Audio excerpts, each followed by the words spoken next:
வணக்கம் நண்பர்களே, வாழ்க மகிழ்வுடன். இது சிபிஎல்லின் சிந்தனை களம். தினம் ஒரு திரவியம், மனதுக்கும் உடலுக்கும். தாமதத்திற்கு தண்டனை, அதுதான் இன்றைய தலைப்பு. அது என்ன தாமதத்திற்கு தண்டனை? இந்த லேட்டுக்கு ஒரு ஃபைன். அது ஸ்கூலில் லேட்டாக வந்தால் ஃபைன் போடுவாங்க, ஆஃபீஸில் லேட்டாக போனால் ஒரு நாள் ஆஃப் டே சிஎல் கழிச்சிருவாங்க. இந்த மாதிரிலாம் நிறைய பனிஷ்மெண்ட்ஸ்லாம் நம்ம கேள்விப்படுறோம். ஆனால் இந்த ஒரு லேட் பனிஷ்மெண்ட்டை பற்றி எத்தனை பேர் தெரிஞ்சிருப்போம் அப்படின்னு தெரியல. இது ஒரு சட்டப்பூர்வமான தண்டனை. என்ன நடந்துச்சு அப்படின்னு பார்க்கலாமா? உத்தரப்பிரதேச மாநிலம், நம்முடைய நாட்டில் உத்தரப்பிரதேச மாநிலத்தில் பஸ்தி அப்படிங்கிற ஒரு ஊரில் ஒரு பெண் இருக்காங்க. அந்த பெண்ணுடைய பேர் சம்ரித்தி. அந்த பெண் என்னென்னா, பிஎஸ்சி என்ட்ரன்ஸ் எக்ஸாம் எழுதுறதுக்காக டிக்கெட் ரிசர்வ் பண்ணுறாங்க ட்ரெயினில் போகிறதுக்காக. அந்த பஸ்தி அப்படிங்கிற ஊர்லேருந்து அவங்க ஒரு லக்னோ போகணும். அதுக்கு ட்ரெயின் டிக்கெட் ரிசர்வ் பண்ணிட்டாங்க. அவங்க அந்த டைமுக்கு கரெக்டாக போய் ஸ்டேஷனுக்கு போகிறாங்க. பட் ட்ரெயின் 2 மணி நேரம் தாமதம், 2 hours லேட். இந்த 2 மணி நேரம் தாமதமாக வந்ததுனால அந்த பெண்ணால் என்ட்ரன்ஸ் எக்ஸாம் எழுத முடியல, அவங்களால மேற்படிப்பு தொடர முடியல. இதில் ரொம்ப மனவேதனைக்கும் மன உளைச்சலுக்கும் ஆளான அந்த மகள் என்ன செய்தாங்க அப்படின்றது தான் ரொம்ப முக்கியமான விஷயம். ரயில்வே டிபார்ட்மெண்ட் மேலே கன்சியூமர் கோர்ட்டில், நுகர்வோர் கோர்ட்டில் நீதிமன்றத்தில் வழக்கு தொடர்ந்தாங்க, கேஸ் போட்டாங்க.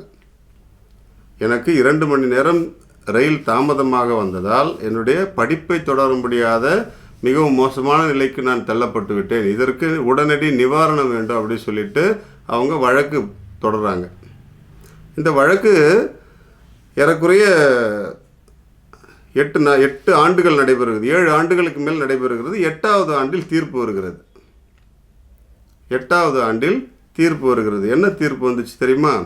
ரயில்வே நிர்வாகம் 45 நாட்களுக்குள், வித்தின் 45 days, 9,10,000, 9,10,000 ரூபாய் அந்த பெண்ணுக்கு இழப்பீடு வழங்கணும் அப்படின்னு சொல்லிட்டு தீர்ப்பு. இது லேட்டஸ்ட்டாக நடந்த ஒரு ஜட்ஜ்மெண்ட், கொடுக்கப்பட்ட ஒரு தீர்ப்பு. நுகர்வோர் நீதிமன்றத்தால் வழங்கப்பட்ட ஒரு மிக நல்ல தீர்ப்பு. நாம் நம்முடைய வாழ்க்கையில் நிறைய ஏமாற்றங்களை சந்திக்கும் பொழுது சும்மா அப்படி பாஸ் பண்ணிட்டு போயிடுறோம், கடந்து போயிடுறோம். இதெல்லாம் ஏன் மெனக்கட்டுட்டு இருப்போம், அடுத்த சான்ஸ் பார்த்துக்கலாம் அப்படி சொல்லிட்டு. ஆனால் இந்த ஸ்மிருதி போல் ஒரு நல்ல திடகாத்திரமான மனநிலையோடு நாம் அந்த பிரச்சனைகளை அணுகும்பொழுது அதற்கான பலன் நம்மை சேரும். உண்மைதான். அந்த பெண்ணுடைய ஒரு பெரிய வைராக்கியத்தையும் தைரியத்தையும் நாம் இங்கே பாராட்டி தான் ஆக வேண்டும். சம்ரித்தி போல் ஒரு நல்ல தைரியமுள்ள பிள்ளைகளை நாமும் வளர்க்க முற்படுவோம். 9,10,000 ரூபாய் 2 மணி நேரம் தாமதம் வந்ததுனால. ஆனால் அந்த தீர்ப்பு கிடைப்பதற்கு 7 ஆண்டுகளுக்கு மேலே ஆயிடுச்சு. இருந்தாலும் நீதி வென்றது. இந்த நீதியை இன்னும் கொஞ்சம் விரைவாக கொடுத்துருந்தாங்கன்னா இன்னும் நல்லா இருந்திருக்கும், இன்னும் நிறைய பேருக்கு பயனுள்ளதாக இருந்திருக்கும். இந்த செய்தியை கேள்விப்பட்ட பலரும் நம்முடைய train late, flight late, bus late இதெல்லாத்தையும் பார்த்து அதனுடைய பாதிப்புகளுக்கு உள்ளாகும் பொழுது நாம் நுகர்வோர் நீதிமன்றத்தை நாடுவோம். நம்முடைய பிரச்சனை உண்மையானது என்றால் அதற்கு உண்மையான தீர்வு, முழுமையான தீர்வு, அதற்கான நிவாரணம் அனைத்துமே கிடைக்கும். இதை நோக்கிய பயணத்திற்கு, நீதியை நோக்கிய பயணத்திற்கு நாமும் அடியெடுத்து வைப்போம். வாழ்க மகிழ்வுடன். இன்றைக்கு ஒரு நல்ல உணவுப் பொருள், கீரை மார்க்கெட்டில் கீரைலாம் விற்கிறாங்க இல்லையா, அங்கே இந்த கீரை டெய்லி இருக்கும்.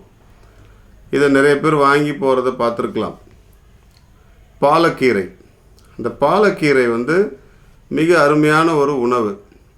இதற்கு என்ன ஸ்பெஷாலிட்டி அப்படின்னு சொன்னால், பாசி பருப்போடு சேர்ந்து அதை கூட்டோ அல்லது பொரியலோ செய்து சாப்பிடும் பொழுது நம்முடைய உடல் வலிமை பெறுகிறது.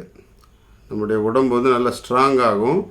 நம்முடைய ஒட்டுமொத்த மெட்டபாலிசமும் அதனுடைய பாதுகாப்பில் இருக்குது. அந்த கீரையை சாப்பிட்றதுனால நம்முடைய ஒட்டுமொத்த உடல் அமைப்பும் நன்றாக பாதுகாக்கப்படுகிறது. கண் சிறப்பாக குளிர்வூட்டப்படுகிறது. அதிகமாக இந்த சிஸ்டத்துலலாம் ஒர்க் பண்ணுறவங்க, குறிப்பாக அந்த நகை வேலை செய்கிறவர்கள் கூர்ந்து நோக்கி தான் அவங்களுடைய வேலைகள்லாம் செய்வாங்க. அவங்களுக்கெல்லாம் இந்த பாலக்கீரை மிக அருமையான ஒரு உணவு. இதனால் இந்த மாதிரியான உணவுகளை தேர்ந்தெடுத்து சாப்பிட்டு நம்முடைய வாழ்க்கையில் வளம் பெற்று வாழ உங்களை வாழ்த்துகிறேன். வாழ்க மகிழ்வுடன்.